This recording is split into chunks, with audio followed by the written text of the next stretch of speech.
es la fuerza de la palabra, la memoria. Territorios al aire. Relatos tejidos por la radio comunitaria.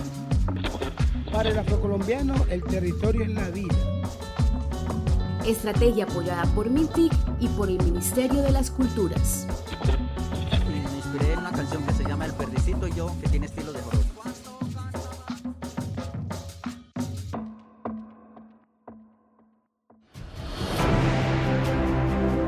Feminicidio, demencia social.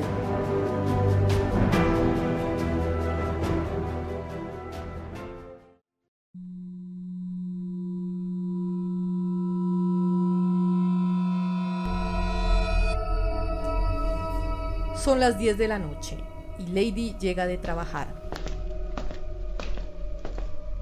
Pero existe un sector muy oscuro y boscoso antes de llegar a su vivienda, donde se encuentra con un sujeto con quien se enfrascan en una discusión que va subiendo de tono y ella trata de irse, pero él saca un arma y le propina unos disparos, huyendo amparado por la oscuridad.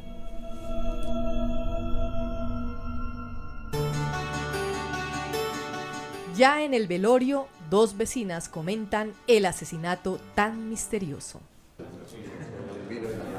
Eso está muy raro, porque antes de dispararle se saludaron. Sabrá Dios que estaría metida. Llega la hija de la víctima que saluda a las vecinas en medio del llanto.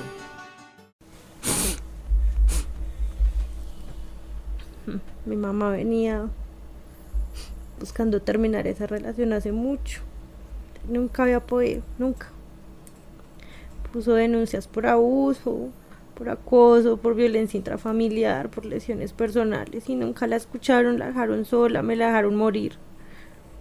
A mi mamá las autoridades no le pusieron cuidado. Y ahora la tengo que ver aquí en ese ataúd, la tengo que enterrar.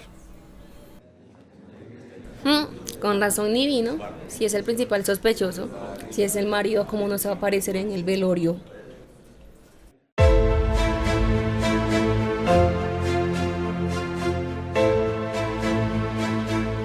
En capítulos anteriores ya hemos hablado sobre prevención, redes de apoyo y la parte emocional. En esta ocasión tenemos como invitada a la abogada Jenny Fuentes, quien nos va a hablar sobre los huérfanos de esta violencia y cuál debe ser su ruta de atención.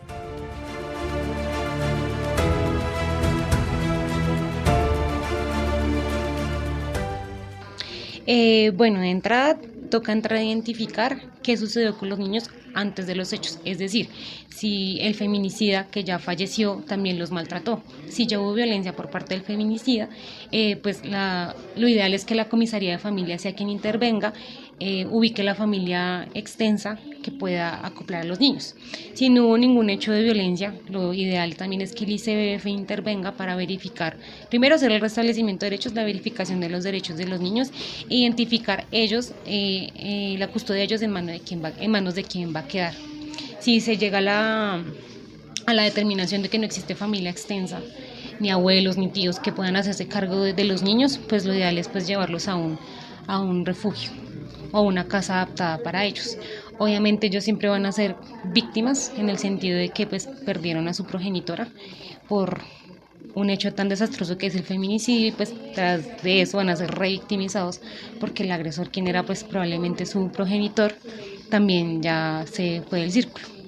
Entonces es muy importante también entender que bien o mal psicológicamente siempre va a quedar esa huella. Pues se supone que los sistemas de protección a los niños es el ICBF y comisaría de familia cuando hay violencia. Entonces para decir que hay política pública respecto a la protección de niños, claro, porque igual está el Código de Infancia y Adolescencia, pero pues las entidades que se deben de cargar de los restablecimientos de derechos de ellos pues son el ICBF y eventualmente la comisaría. Entonces existe la forma de protegerlos a ellos. Bueno, es un tema muy complejo porque pues igual pasa en muchos lugares que son personas muy vulnerables, entonces intentar tener todas las herramientas emocionales para poder criar en buena forma a los niños, obviamente muy necesaria buscar ayuda psicológica, tanto para la familia como para ellos, puesto que la idea es que en un futuro ellos sean unas personas que, a pesar de que tuvieron un hecho traumático, esos hechos no los repliquen en la sociedad, en vista de que, pues claro, cuando los niños crecen en ambientes de violencia, en ambientes muy fuertes, donde es normal los golpes, los malos tratos, ellos tienden a replicar esos tipos de comportamientos. Entonces lo más importante también es como obtener las herramientas emocionales que se puedan, con las herramientas que puedan tener, para que este tipo de violencia pues ya se vaya eliminando, o quizás la huella que dejen pues sea un poquito más difuminada.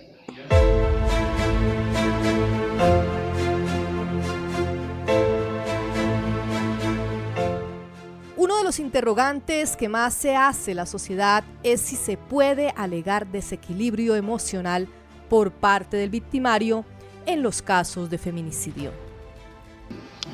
Desde el punto de vista jurídico criminológico, no se le atribuye ninguna cuestión psicológica a un feminicida. Es decir, no tiene que tener algún patrón psicológico, alguna enfermedad psicológica o psiquiátrica para que una persona pueda ser un feminicida. El solo hecho de que la intención de él sea disponer de la vida de una mujer por el hecho de ser mujer lo convierte en feminicida. Darle un factor psicológico, un rasgo psicológico, pues es un tema más de una imputabilidad que no tiene nada que ver con el acto como tal, que es el feminicidio.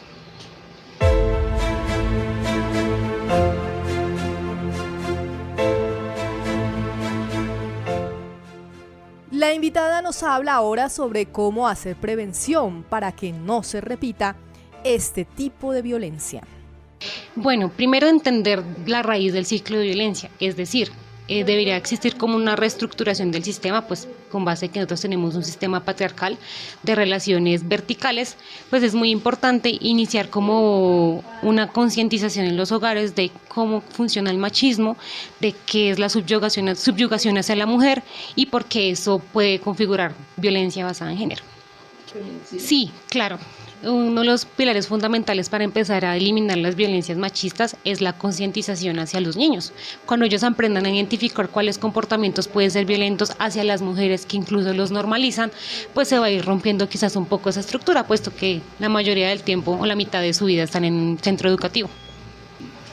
Bueno, respecto a la sociedad, ha sido altamente indolente e ignorante respecto al feminicidio.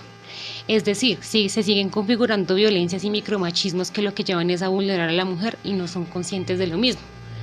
Entonces también tiene como dos enfoques. Como sociedad, primero, desde los hombres y desde las mujeres. Desde los hombres, al no eliminar las violencias machistas o no hacer la evaluación del comportamiento de las mujeres, quizás de normalizar la violencia, pues porque si dejamos de normalizar la violencia vamos a empezar como a tomar acción sobre ello. Respecto de la justicia, pues obviamente el aparato judicial es en extremo congestionado.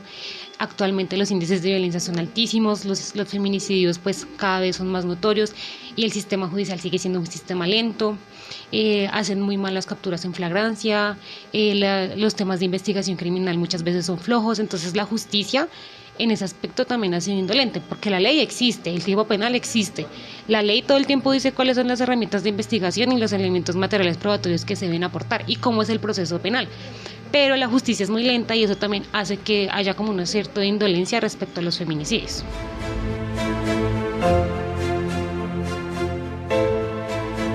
Estamos aquí en Casa de Justicia con Ingrid Díaz y le vamos a hacer una pregunta, una inquietud sobre cómo distinguir un homicidio de un feminicidio. Bueno, en este punto es muy importante recalcar que debemos hacer la diferencia entre homicidio y feminicidio, porque muchas veces siempre queremos ver como un asesinato en contra de una mujer como un feminicidio y no lo es así. Entonces tenemos que ver esa diferencia en que entre cuando hay un feminicidio es cuando el agresor asesina a la mujer por el hecho de ser mujer y lo hace con sevicia, por eso se ven tantos casos en donde sí se tipifica el feminicidio como tal, porque se hace un estudio a lo largo del caso para saber que sí lo hizo por ese hecho, porque la apuñaló muchísimas veces, porque le causó mucho dolor antes de su muerte. Por todos esos temas hay que saber diferenciar, no por el simple hecho de que va una mujer y por X o Y motivo la atracaron o le dispararon, hay que saber diferenciar, porque eso es un asesinato y no un feminicidio como tal. Por eso es importante tener todas las pruebas pertinentes de cómo se suceden esos hechos para así poder tipificar como tal este delito, que además es un delito nuevo en Colombia, entonces tenemos que saber muy bien en qué vamos a tipificar estos hechos.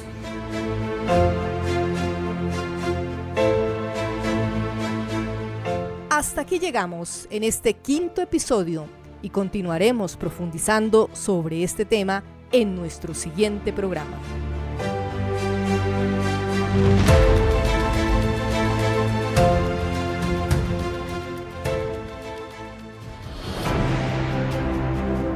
Feminicidio, demencia social.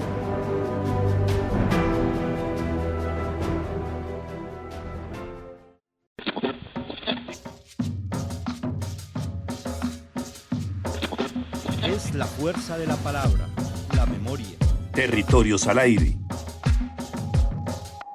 Relatos tejidos por la radio comunitaria. Para el afrocolombiano, el territorio es la vida.